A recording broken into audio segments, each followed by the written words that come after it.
Class, welcome back. It is week 15. The film is City Lights, directed by Charlie Chaplin, the one and only 1931. So last week we were in the 20s for Nanook.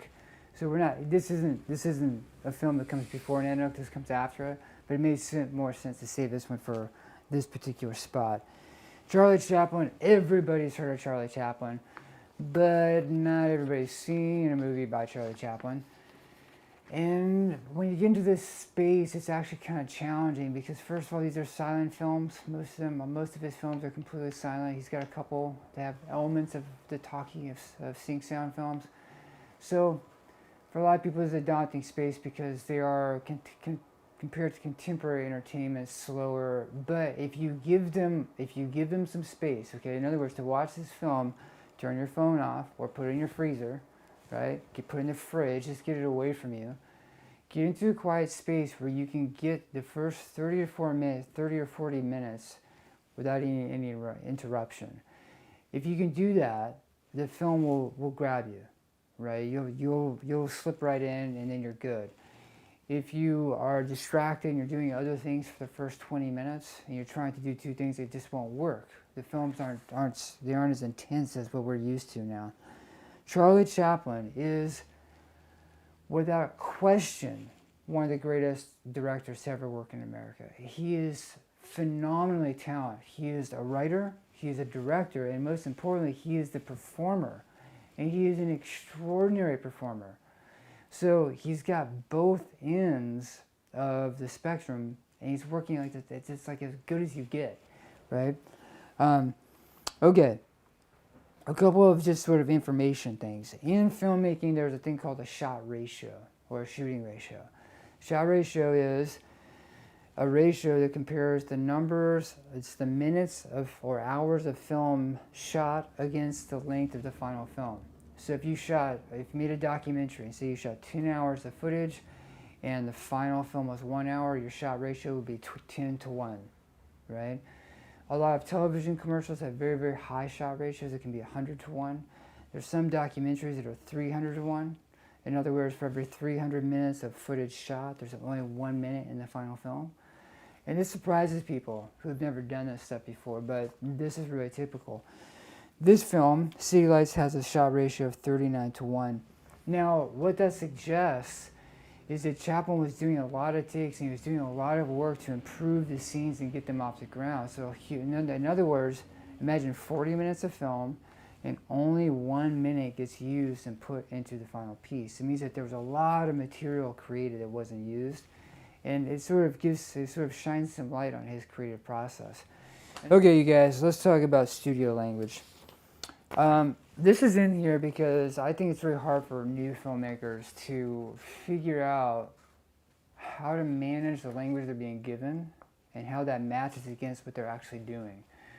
In other words, why do we use the words we use in filmmaking and how do they relate to you if you want to actually make something, okay?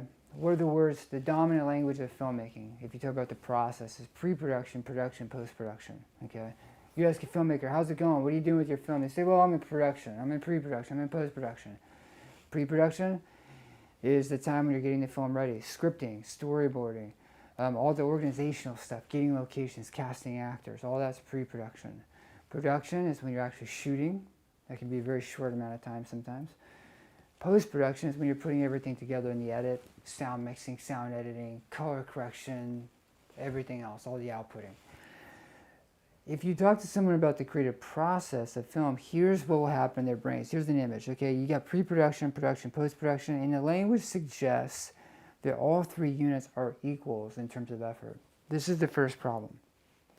On many, many films, the reality of the labor involved might actually look much more like this. You might have just like a little bit of pre-production, say a week, and then a little bit of production when you're actually shooting. That could be 3 days. Then you might be in post-production for 4 months. That would be totally normal. That wouldn't be surprising at all if that actually happened. So already we see that the language is sort of obscuring the reality of the process, right? Now let's go a little bit farther. If we look at this graph, here's a very common experience, okay? If you look at that top line, you do a little bit of pre-production, and you go into production, And then you go into this 5 beats of post-production, 6, 7, and then you realize, like, oh my God, I made a mistake. I need to go back and get some more shots. You have to do some more pre-production to prep that, and then you do more production, and you go back into post-production. And when this happens to people, when they get into this cycle, very often what it feels like is failure. They feel like, oh, I failed. Like I got into post-production and something was missing, and I had to stop everything and go back, and I'm not good at this. That's not true. Now, what's the problem? The problem is the language of film comes from this place right here, and many others just like it. Look at that. See that big block of buildings in the middle? That's a studio. I forgot where I got the picture, but I think that's MGM in the 30s. And what it looks like is it looks like a factory, and in many ways it is. It's a story factory. In those spaces, you've got all kinds of stuff going on. You've got some spaces for shooting, for production. You'd have some facilities for editing. You'd have some facilities for the screenwriters and for the coverage people and for the executives and for all the tool makers. So it is kind of a factory, and that language of pre-production, production, post-production fits perfectly in the reality of that place, right? But this place and those words do not describe the human experience, the human creative experience. Matter of fact, they're terrible at it. So what works better? Well, there's better language. And if you look at the other arts, if you look at musicians and visual artists, and you look at photographers, none of them. Can you imagine a musician saying, I'm in pre-production on my new song, and now I'm in production on my song, and now I'm in post-production on my song? A musician would never talk that way. A painter would never talk that way. A photographer would never talk that way. They have better language. Their language might sound something like this. Like, they might say, oh, I'm prototyping if it's a designer. If they're a visual artist, if they're a painter, they might say, I'm doing studies, right? I'm preparing to do a big painting. They might say iteration or sketch. And all of those words suggest cyclical activity. So here's what the creative process from almost everyone actually looks like. The creative process goes in a cycle, kind of a spiraling. You start with the first idea, and you do another cycle, and you try and improve it, and you try and improve it. And it feels like you're going in circles, but it's actually very productive. And I like the word prototype. That's my favorite, because prototype covers all the bases, and it suggests that you can do this as many times as you have to until you decide it's done. And that's the important idea for the real creative process for people.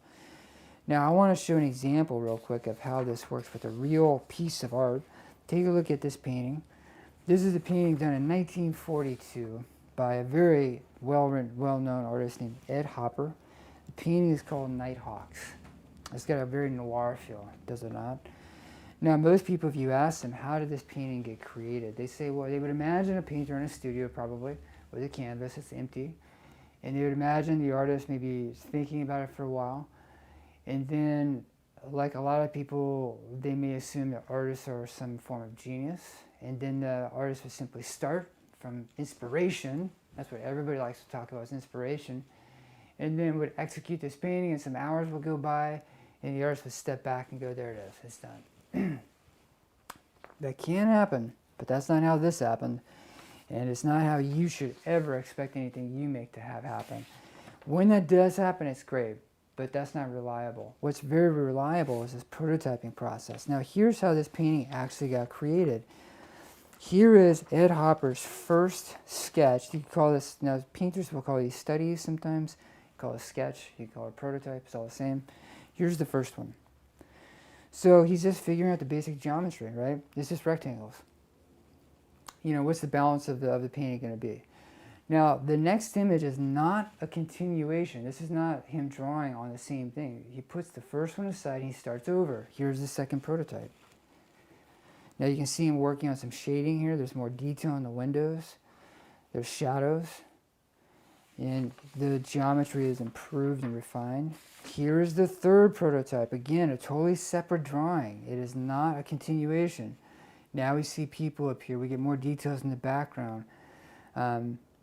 And most notably, you start to see the balance of the space inside the cafe or restaurant. Okay, now the fourth one's cool. Look at this. This one, he's trying to figure out, okay, my primary figure in the painting, I only see his back. What does it look like? Where do the shadows fall? What do the clothes look like? If you look at the right shoulders, you can see the muscularity, you can see the anatomy there. You can also see the anatomy in the back and its relationship to the fabric. This is just him working out the details of each little piece of the painting. Now here's the next prototype. Again, a totally separate piece. And this is where it's starting to come together, right? It's by no means finished, but all the basic details are here. We see the people. Now, if you look at the details really carefully, it's cool. The man in the foreground, the main subject, watch how much it changes from here to the final one. Now, here is the final painting. And just look at the polish. Just the incredible precision and polish as he executes the final one. This final piece, the precision of it, the balance of it, would not be possible without all that preparation to figure out all the details of how he's going to execute this. So this is an example of an artist using a prototyping or sketching or iterative style to develop and grow the idea. Inspiration, no. Work, yes. Okay? All right, now you guys enjoy this film, City Lights by Charlie Chaplin. Is, to me, this guy is probably one of my 3 favorite films. I just think this is some of the most remarkable stuff ever. It took me a long time to appreciate it, so if it's the first time you're not too sure about it, okay, I accept that. But what's important is try and give the film some space to breathe. Turn your phone off. The film can't compete with your phone. It can't compete with a whole bunch of interference. These are still a little slower. But if you can give a half hour or 40 minutes into it without being disturbed, you're in, you're good. You'll love it, okay?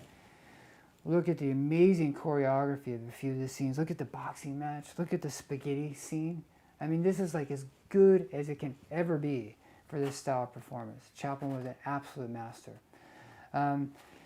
This week we have quiz 3, 15 questions down there. The review is down there. Take your time to go through this. This is it. We've done quiz 1, we've done quiz 2, this is quiz 3. If you put them together, it's the final exam, okay? Do quiz 3. Next week, you do the final. The final is all those questions, 45 total questions, all in one batch, okay? Enjoy the film. Break a leg.